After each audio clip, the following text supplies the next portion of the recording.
Hello everybody, welcome back to the channel. Running a late model fix series race to close out season 1 of 2022 for week 12. We are here at New Smyrna Speedway, going out for qualifying. Happened to find myself in a smaller field size. There's only 11 in this split, but this is probably going to be a decent strength of field for me for late model fix series. I am car number 9 out of 11 and got a feeling that anything near a top 5 is going to be a good finish. I just not been able to figure out how to drive this thing quickly to be able to put down a good qualifying lap, and I think passing is going to be pretty tough, so I'm really going to have to hope that somehow I am able to save tires better than people in front and avoid any problems that happen to have any shot at moving up. But put a little loose there off of turn 4 to start lap 1. Or to finish lap 1, excuse me. 4th right now, not as bad as I thought, but certainly don't want to be on the outside, and that's where we're going to be because I ditched the wall. So, glad I got that first lap in. I don't know. I hadn't been able to come close to the 7:03. I think I ran that in a previous season here for the all-time best. It's definitely, I don't know. It's definitely easy to overdrive this. The car just doesn't feel like it really wants to stop and rotate in. It's probably how I'm driving it. I'm probably needing to just get on the brakes earlier and lightly drag them and kind of get the car settled rather than trying to throw the weight forward too hard. So, gonna experiment with it. I think, I don't know, a 14-1 probably seems too much. The 12, I feel like I'm probably, we're just gonna go with 12. I'll probably torch the right front with that. Starting on the outside, that's going to be a bit of a problem. Waiting for the 3 to see if he's going to turn a lap. He does. He actually goes right in front, so that helps me. Moves me back to 5th. I don't think there's anybody else that's going to be trying to turn anything, so wanted to get that in. Let's see, the 3's the only one, and he's already ahead. Yeah, so that's the end of the session. P5. Starting 5th. I'm good with that. That helps me out big time. Just 35 laps, going to try to save for the first 15 or 20 or so, avoid any contact that happens, try not to lose too many spots off the start. Don't really want to get into too many intense battles if I can avoid it, but certainly going to do the best I can to just try to maintain a position, see if I can pick up anything off of the start. Pull up session best lap. Probably eventually going to be going to session last lap, but yeah, it should be hopefully a fun one to close it out. It's going to be some good short track racing. I mean, obviously, almost every single track that the late model series goes to is considered a short track, but I think compared to Richmond, this will be a little bit more of your traditional style short track racing. Follow car number 0. Just going to try to do the best I can to see if I can finish here. Definitely out-qualified where I was supposed to. Hopefully not going to have the same dumb mistakes that I had at Richmond and driving into the wall. Like to get a 0x out of this if I can, and just hopefully try to conserve, but push the pace when I need to, and try to be there at the end, try to figure something out. Like I said, unless everybody's really close, I'm guessing this is going to be a pretty strong strength field. I think the 1 is going to be gone. You look at qualifying times, he was almost a 10th faster than the 2. He was more than a 10th and a half, about a 10th and a half faster than me, so I'm guessing a 5th place should be where I'm expected to finish if qualifying pace were to transfer over, but just have to see. I'm hoping maybe I can get a good enough start to try to get ahead of the 3, and then maybe try to just outdrive, you know, basically save tires a little bit more and be able to have, you know, a little bit more at the end to hold the 3 off and see if I can somehow squeak out a 4th place finish. Just anything 5th or better I will gladly take. Okay, Jake, certainly going to go for whatever I can get. Not a terrible start on the inside. Again, just got to hold my own. This is not the line that I typically want to run. Still there. Got the 8 blinking all over the place. Not sure what that's going to mean for running. Feel bad for getting into the 3. I think you kind of cut down a little bit. I might have drifted up slightly. So 0x out the window already on the lap 1, but not certainly how I wanted to do that. Just have to run the rest of the race clean, try to avoid any more problems. I don't know. I will take a look at that and see what happened. I feel like the 3 kind of came down a little bit, but I might have driven it in too deep and just not done a good enough job recognizing him on the outside either. The leader has just done a 18.69. Gonna make sure that I'm not overdriving the corners too hard early on. That'll be the key to keeping the right front intact. Basically, got to make sure I'm slowing the car down enough to let it rotate on its own rather than trying to force the wheel to the right too far. Fastest lap for and then just sliding the right front. 18.63. That lap was a kind of taking one of those normal best lap in this session. new Smyrna lines where I enter about a lane off of the yellow line and then halfway through cut it down to the bottom, just apex near the apron coming out. That's a new fastest lap for Jensen, 18.62. Certainly does not look like I have the pace to get to the 2 or the 4, but they're having problems. 4 was into the wall out of turn 2. 2's going to try to go around him on the outside. I'm just still going to take it easy and sit behind these 2, watch and see what happens. Got the 7 following behind me. Good lap. That's your quickest today. One's loving that side-by-side racing that's allowing him to pull away, but I think he probably would have pulled away regardless.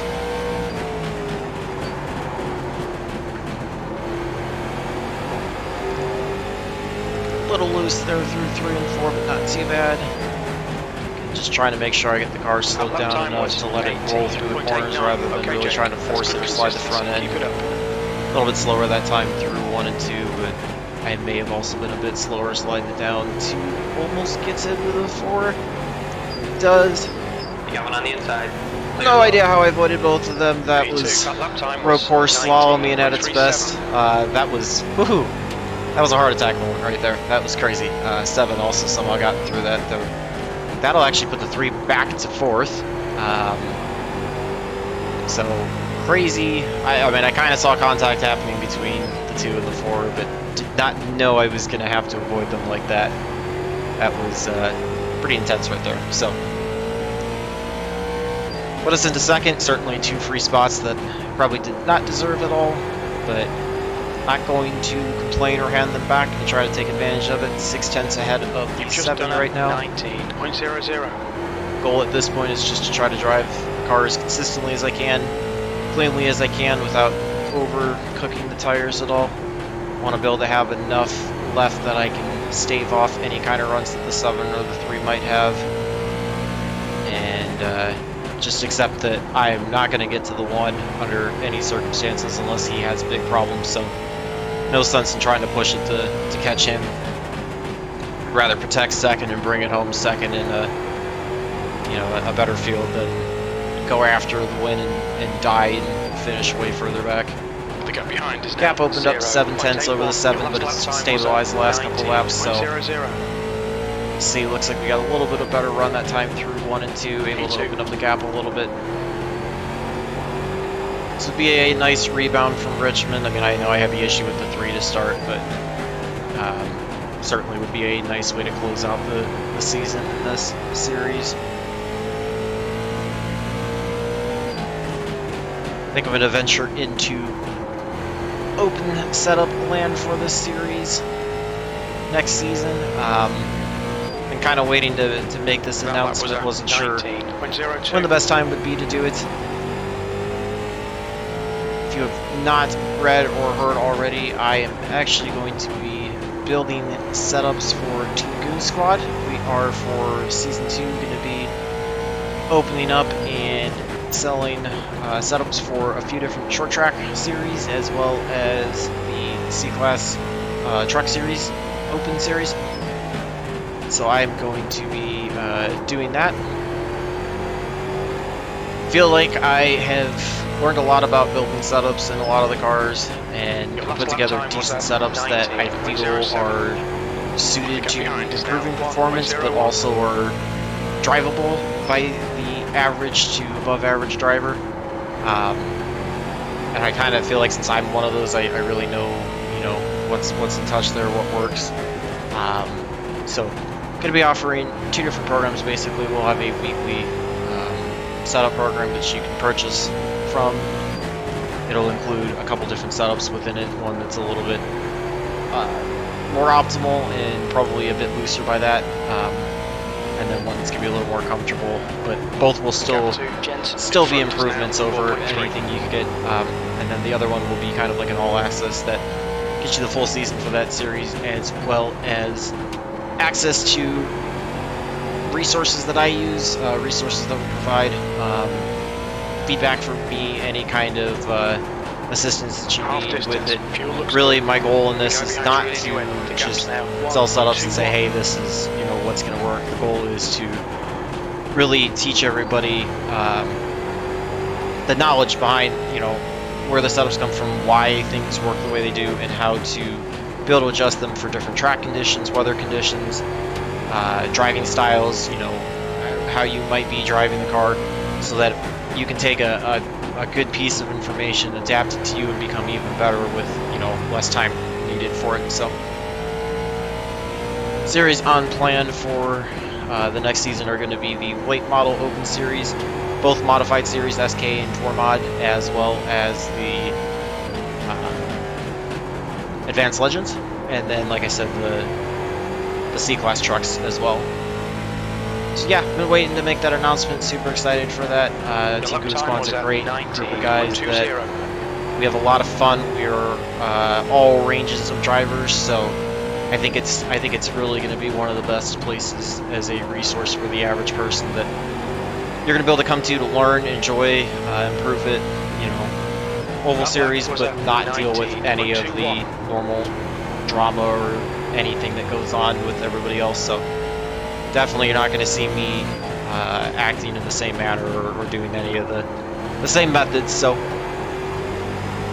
it's all about me wanting to keep pushing my knowledge, try to learn more, help others, and hopefully, you know, expand the community, grow the community. I think the open series tend to be a lot more respectful, cleaner driving, a lot more fun. So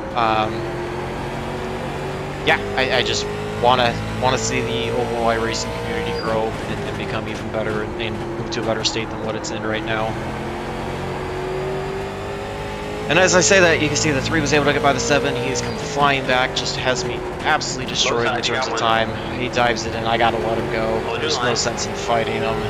Partially because I think he's going to be a little upset with earlier. Don't think he's not going to be afraid to use the bumper, but he's just... he caught me from well over 2 seconds back, so no reason to push on him at all.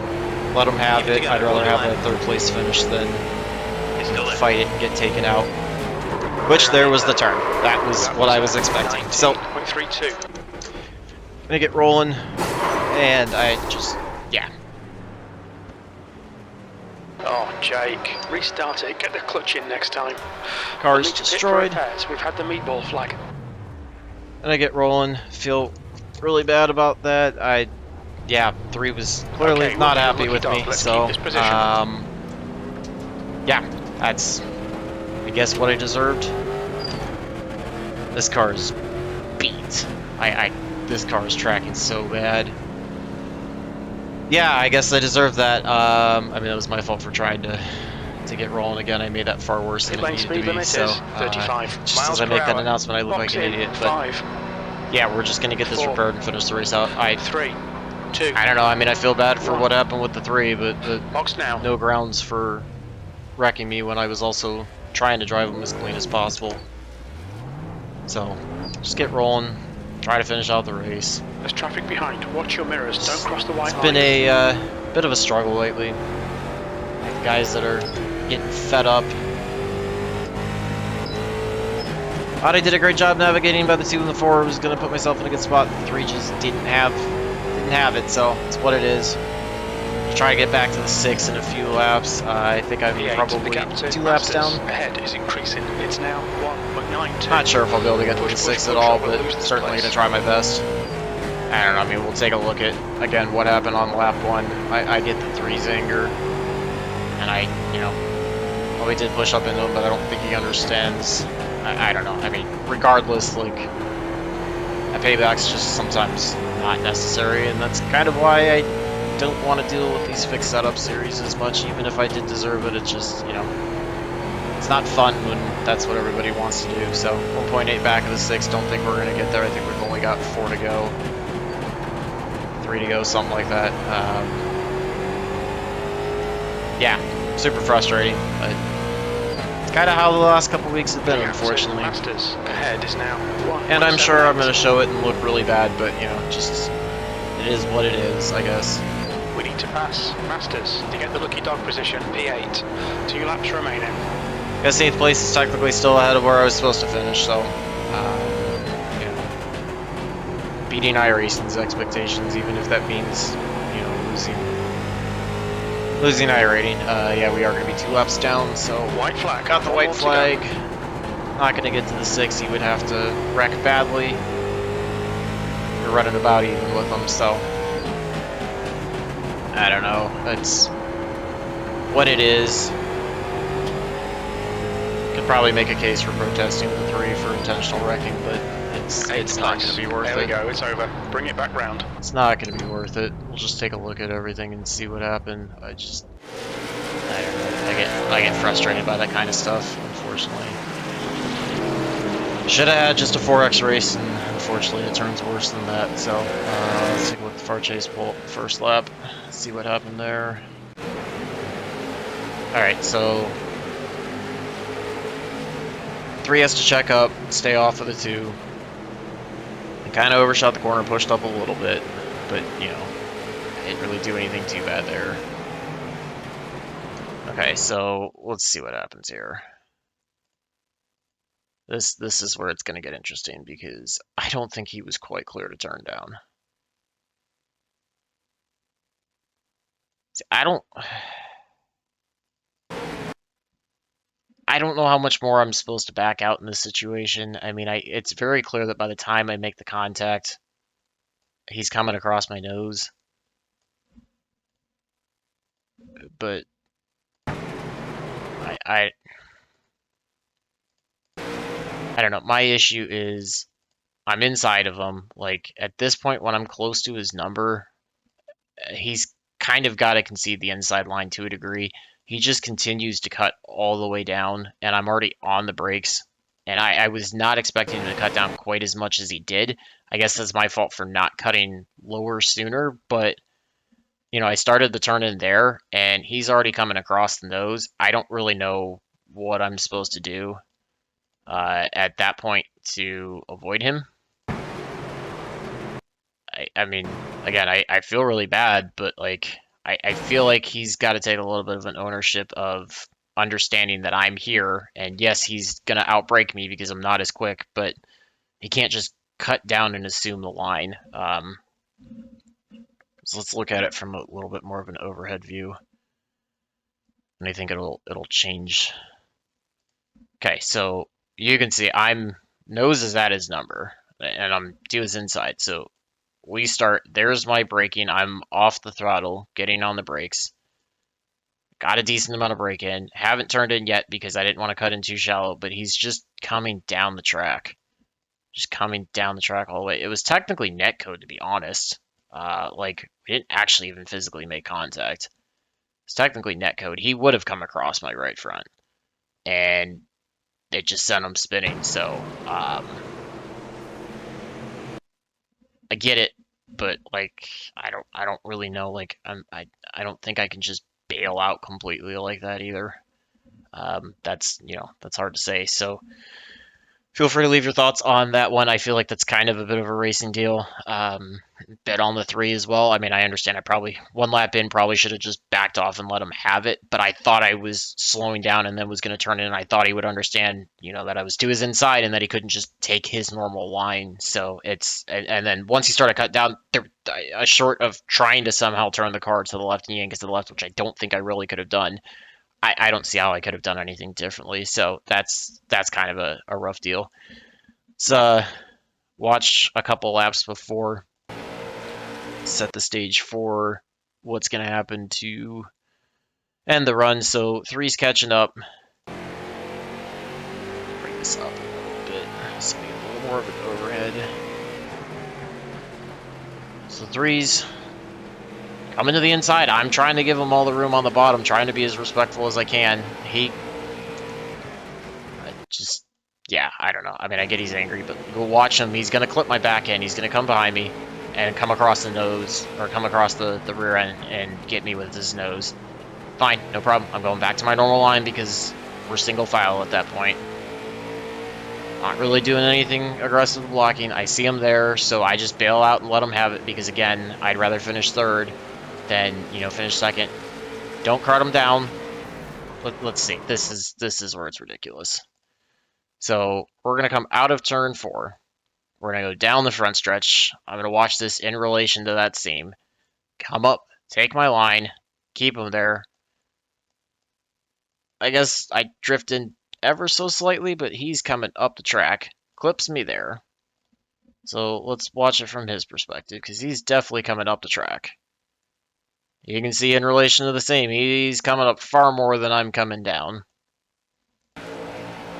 Gets a little loose off of that, doesn't like that, and then just piles right on into me. Like, just absolutely piles right into me. Right there. Had, like, no desire. I guarantee you he turned right. Let's watch it from the cockpit, because this is going to be fun to watch him turn it right. Watch his hands. We're going down the straightaway. There's the contact. Hands are to the right. He's trying to save it. Okay, so now he gets it back to the left. And then right there is the right turn again. Yeah, I could make a very easy case for that turn to the right there was intentional to wreck. Could make a very, very easy case for a protest if I wanted to. That's just super frustrating. I get he's angry about what happened off the start and whatever. I tried to run him as respectfully as I could. Maybe I say sorry at the beginning on voice chat. We're good, but unfortunately, I don't know. I don't think he would have seen it that way. So, yeah, I mean, again, I made the dumb move of trying to pull down and get going. But not much I could do differently there. I think that was just the 3 that was upset with how things went, and he decided to turn it and he went again. He didn't even fully understand the initial one, that he was going to bear some of the blame of that one because of where we started at and then where we ended up. I can't just foresee everything you're going to do. So feel free to leave comments on both of those. I feel like the last one's pretty cut and dry, pretty obvious that was intentional, but that's just me. Could be thinking with a bit of anger and red eye. I'll take a look at the results, but sucks again. 28-43, not super strong, but not bad. It was only 2 splits. So I don't know, frustrating. Not anywhere near the pace. Obviously, didn't even have the pace to run with the 3 technically. I was really only in a gift in second because of the issues that the 4 and the 7 had, or the 2 had. I was lucky enough to have avoided them. That was pretty crazy. Yeah, managed to lose 24 in iRating, so back under 2,500. 0.14 on safety, so down to 2.6. I don't know. I mean, that's whatever. That's rough. I feel bad. Clearly, he wasn't great because he had 16 incident points. So yeah, I don't know. That's just that whole race was tough. That's what's also making me want to go to open setup stuff, even if I wasn't building setups for anybody. This is, I feel like the drivers generally don't take things quite as seriously as quickly. I don't know. It's tough. It's just frustrating to have that kind of stuff ruin it. Seems like I'm back into a bad stretch where I just can't clear people or have good races, and I obviously made dumber mistakes to compile the issue. It would have been bad even without it, but I don't know. It's what it is. So feel free to leave your feedback, your analysis on anything you think happened. If there's what you would have done in those situations or what you would have done differently. Yeah, I again wish I could get you guys a better result. It's definitely getting frustrating to have this many bad results in a row, but I'll do what I can out of it. So hopefully you guys enjoyed some of it. We had a shot, avoided some chaos. That was pretty crazy to get through that. So hopefully you guys at least enjoyed that. And just feel free to leave any feedback you have. And until the next one, I hope all your laps are fast, your races are clean, and your finishes are good. Thanks for watching.